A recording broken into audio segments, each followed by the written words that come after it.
Your secret.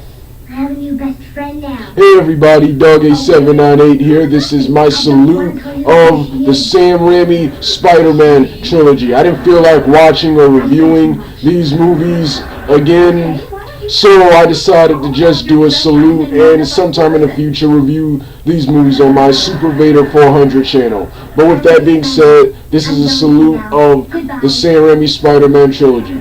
While I don't think the Spider-Man films are the best superhero movies ever, I think they're widely considered to be the best superhero movies behind the Dark Knight. I think they gross higher than the Nolan's Dark Knight trilogy. But I don't consider them the best superhero movies ever. But how I am a huge fan of Sam Raimi and the Sam Raimi Spider-Man trilogy.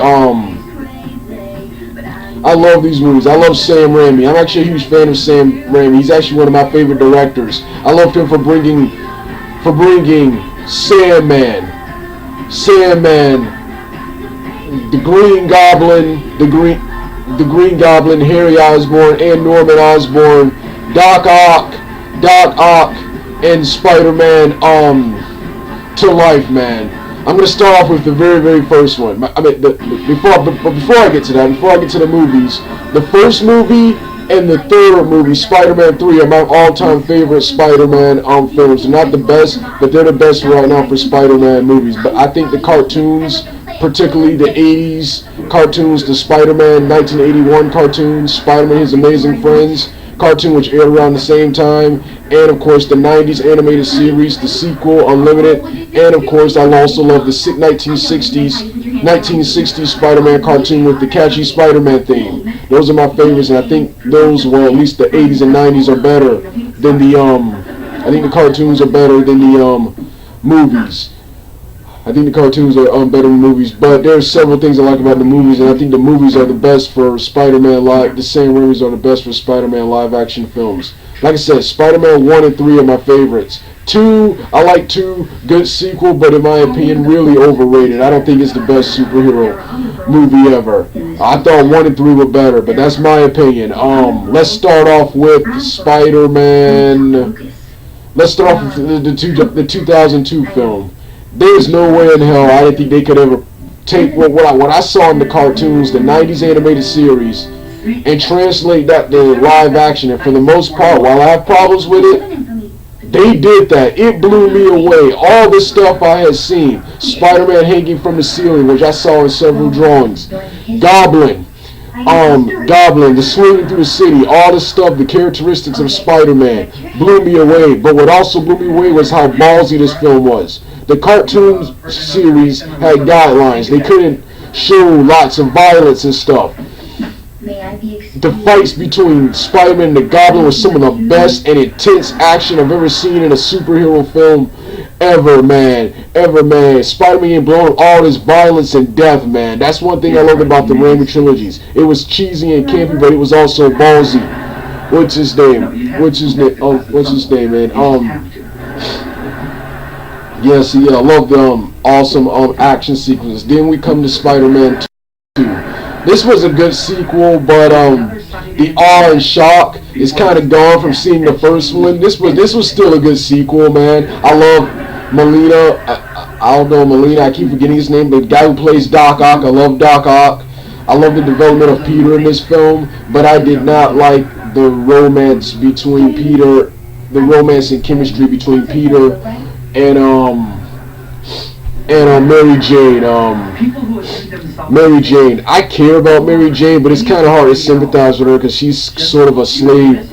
She's a slave driver and constantly treats Peter Parker around. And I just don't like the nostalgia critic said. I just don't like the dialogue when they talk. I don't like the chemistry between the two, and the films would be the best if it wasn't for the terrible chemistry. Also, I'm a huge fan of Tobey Maguire as Spider-Man. He was sympathetic, caring, likable,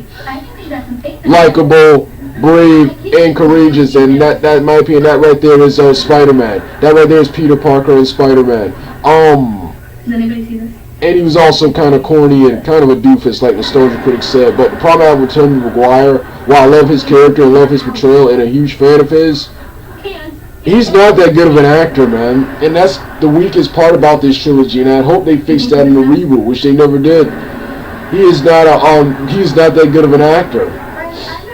That's the only problem I have with these movies. Now let's get to Spider-Man 3. Love Spider-Man 3. 3 badass villains. You have Harry Osborn finally becoming the Goblin, the new Goblin. You had Venom. You had Eddie Brock as Venom, and you had Marco Flint Marco, the Sandman, man. All this and so much kick-ass action. The only problems I had, once again, all the scenes between Peter and Mary Jane. But once again, I love the character development of Peter Parker in this film. Love what he went through with the black suit. Love Topher Grace as Eddie Brock, and Venom. The cinematic debut of Venom was awesome. It was all this awesome action until the end when they killed them off. I keep hearing that Sam Raimi didn't like Venom and didn't want to use him and only included him because Sony demanded it because he was that popular of a character. I'm kind of glad. Half of me is happy Sony did this because Venom is one of my all-time favorite characters, but I'm kind of mad because they killed him off. And I think Sam Raimi's Sandman and Goblin film would have been better without. Probably would have been better. Would have been even better without Venom. But the main reason I hate them killing off Venom is because that ruined the chance for any sequels, man. Which is why, in my opinion, you had to reboot. I'm gonna tear apart the reboot in the next video. The reboots again in the next video. But that's why you had to reboot, because I don't see any good movies centered around characters like Rhino, Electro, Mysterio, Shocker. I don't the Kingpin. I don't see any movies centered around these guys really being any good. Which is why you had the reboot. And if Spider-Man can beat the Goblin, Doc Ock, and Venom, well, why would he be able to beat all those villains? And Morbius could have been good, but all those scripts that I saw just didn't seem good. So the reboot was needed, man. They screwed up by killing off Venom, because I felt you could have built an entire art series around Venom and Carnage, these symbiote characters, but messed it up, man. Like I said, this was my salute of the Spider-Man films. Huge fan of them. I don't think they're the best. When they were around, I love the Spider-Man films, but I love Fantastic Four, X-Men, The Incredible Hulk,